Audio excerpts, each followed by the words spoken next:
రేపు రాజధాని అమరావతి ప్రాంతంలో సీఎం చంద్రబాబు పర్యటించబోతున్నారు. తన రెండో పర్యటనలో భాగంగా రాజధానిలో సీఎం చంద్రబాబు పర్యటించబోతున్నారు.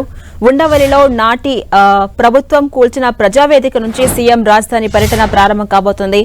ఉదయం 11 గంటలకు బయలుదేరి రాజధాని నిర్మాణాలను పరిశీలించబోతున్నారు చంద్రబాబు. ఉద్దండరాయునిపాలెంలో రాజధానికి శంకుస్థాపన జరిగిన ప్రాంతాన్ని చంద్రబాబు సందర్శిస్తారు. అనంతరం seed access road, all India services అధికారులు, మంత్రులు, న్యాయమూర్తుల గృహ సముదాయాలను పరిశీలిస్తారు. ఐకానిక్ నిర్మాణాల కోసం పనులు మొదలుపెట్టిన సైట్లను చంద్రబాబు పరిశీలించబోతున్నారు. ఇదే అంశంపై మరింత సమాచారం మా ప్రతినిధి రవిచంద్ అందిస్తారు. రవిచంద్, ఝాన్సీ ముఖ్యమంత్రి తన అధికారిక పర్యటన రెండవదే రాజధానిని ఎంచుకున్నారు, అమరావతి రాజధానిని ఎంచుకున్నారు. మొన్ననే సచివాలయానికి వెళ్లిన చంద్రబాబుకి రాజధాని రైతులు ఘన స్వాగతం పలికి ఆనాడు 5 ఏళ్ల ప్రభుత్వంలో చంద్రబాబు చేసిన కృషిని కొనియాడారు. మరోసారి అమరావతిపై దృష్టి పెట్టాలని కూడా కోరారు. ఈ నేపథ్యంలో చంద్రబాబు ముఖ్యమంత్రిగా 2 ప్రాధాన్యత అంశాలు ప్రధానంగా తీసుకున్నారు. ఒకటి పోలవరం, రెండవది అమరావతి. దానిలో భాగంగా మొదటగా పోలవరం పర్యటన పూర్తి చేశారు. రెండవదిగా రాజధాని ప్రాంతాలను సందర్శించబోతున్నారు. గత 5 సంవత్సరాలుగా ఆంధ్రప్రదేశ్ రాజధానికి సంబంధించి పురోగతి లేకుండా పోయింది. 3 రాజధానుల పేరుతో కొంత ఈ రాజధాని డెవలప్మెంట్ అనేది లేకుండా పోయిందని చంద్రబాబు భావిస్తున్నారు. ఈ నేపథ్యంలో ఎట్టి పరిస్థితుల్లో కూడా వీలైనంత త్వరగా అసలు ఏం జరుగుతుంది రాజధానిలో, ఈ 5 సంవత్సరాల్లో ఏం జరిగిందని క్షేత్రస్థాయి పర్యటనకు వెళ్లి ఆయన చూడబోతున్నారు. ఎక్కడైతే ఎక్కడైతే శంకుస్థాపన, అమరావతి శంకుస్థాపనగా నరేంద్ర మోడీ చేశారో ఆ ప్రాంతం ఉద్దండరాయునిపాలెం అంటారు, అక్కడికి వెళ్ళబోతున్నారు. అక్కడి నుంచి చంద్రబాబు చాలా ప్రతిష్టాత్మకంగా చేపట్టిన all India seed access road లోని ఆల్ ఇండియా సర్వీసెస్ అధికారులు కావచ్చు, మంత్రులు, న్యాయమూర్తుల గృహ సముదాయాన్ని కూడా పరిశీలించబోతున్నారు. ఐకానిక్ నిర్మాణం మొదలుపెట్టిన సైట్లను, ఎందుకంటే చంద్రబాబు కొన్ని శంకుస్థాపనలు కూడా చేశారు. ఐకానిక్ నిర్మాణాల కోసం కొన్ని శంకుస్థాపనలు చేశారు. వాటిని కూడా సందర్శించబోతున్నారు. 70-80% నిర్మాణాలు పూర్తి చేస్తున్న భవనాలను సైతం గత ప్రభుత్వం వదిలేసిందని విమర్శలు చేస్తూ ఉన్నారు టీడీపీ నేతలు. నేపథ్యంలో గతంలో కూడా చంద్రబాబు ప్రతిపక్ష నేతగా రాజధాని పర్యటనకు వెళ్తుంటే గతంలో కూడా అడ్డుకున్న పరిస్థితి ఉంది.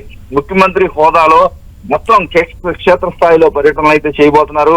ఒక ప్రకటన కూడా చేసే అవకాశం ఉంది. రాజధానికి సంబంధించిన కీలక ప్రకటన ఇప్పటికే పట్టణాభివృద్ధి శాఖ మంత్రి నారాయణ దీనిపై ఎక్సైజ్ చేస్తూ ఉన్నారు. మొన్నే ఛార్జ్ తీసుకుంటూ వీలైనంత త్వరలోనే అమరావతి నిర్మాణాలను పూర్తి చేస్తామని భరోసా అయితే ఆయన కల్పిస్తున్నారు. ఈ నేపథ్యంలో ముఖ్యమంత్రి అమరావతి ప్రాంత రైతుల ఆకాంక్షలను కూడా నెరవేర్చే విధంగా కూడా ఆయన ఒక ప్రకటన చేయబోతున్నారు. కేంద్ర ప్రభుత్వం మద్దతుతో కొన్ని అంశాలను ఆయన రేపు ప్రకటిస్తారని చెప్పి టీడీపీ వర్గాలు అయితే చెప్తున్నాయి. ఈ నేపథ్యంలో ఆయన రెండవ పర్యటన అమరావతి ఎంచుకున్నారు. 5 సంవత్సరాలుగా అమరావతి రైతులు అనేక కష్ట నష్టాలకి వచ్చారు, అనేక ఇబ్బందులు పడ్డారు, పోలీసు కేసులను ఎదుర్కొన్నారు. ఆనాటి పోలీసుల ద్వారా అనేక దెబ్బలు తిన్నారు, మహిళలు కూడా అనేక దాష్టికాలకు గురయ్యారని చెప్పి టీడీపీ చెప్తుంది. ఈ నేపథ్యంలో వారందరినీ కూడా పరామర్శిస్తారు చంద్రబాబు. వారంతా కూడా రైతులంతా కూడా ఆ చంద్రబాబు పర్యటనలో పాల్గొనే అవకాశం అయితే కనిపిస్తుంది. ఈ నేపథ్యంలో మొత్తం కూడా చంద్రబాబు అన్ని తిరిగి క్షుణ్ణంగా ఒక అధ్యయనం చేస్తారు. ఏ విధంగా రాజధాని పనులు మూలబడ్డాయి, ఏ విధంగా వాటిని మరోసారి కేంద్ర ప్రభుత్వ సపోర్ట్ తో మరోసారి అమరావతిని నిర్మాణాలు పూర్తి స్థాయిలో శరవేగంగా జరపాలనేది ముఖ్యమంత్రి చంద్రబాబు ఆకాంక్షగా మనకి తెలుస్తోంది. రేపు దీనికి సంబంధించి ఒక ప్రకటన కూడా చేసే అవకాశం ఉంది. Right, thank you Ravichand.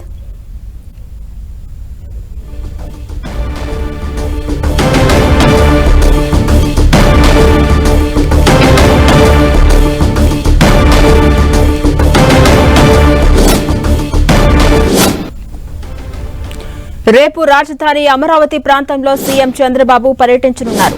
తన రెండో పర్యటనలో భాగంగా రాజధానిలో సీఎం చంద్రబాబు పర్యటించబోతున్నారు.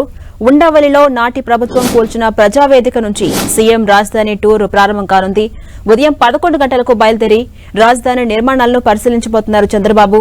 ఉద్దండరాయునిపాలెంలో రాజధానికి శంకుస్థాపన జరిపిన ప్రాంతాన్ని చంద్రబాబు సందర్శిస్తారు. అనంతరం seed access road, all India services అధికారులు, మంత్రులు, న్యాయమూర్తుల గృహ సముదాయాలను పరిశీలిస్తారు. ఐకానిక్ నిర్మాణాల కోసం పనులు మొదలుపెట్టిన సైట్లను చంద్రబాబు పరిశీలించబోతున్నారు.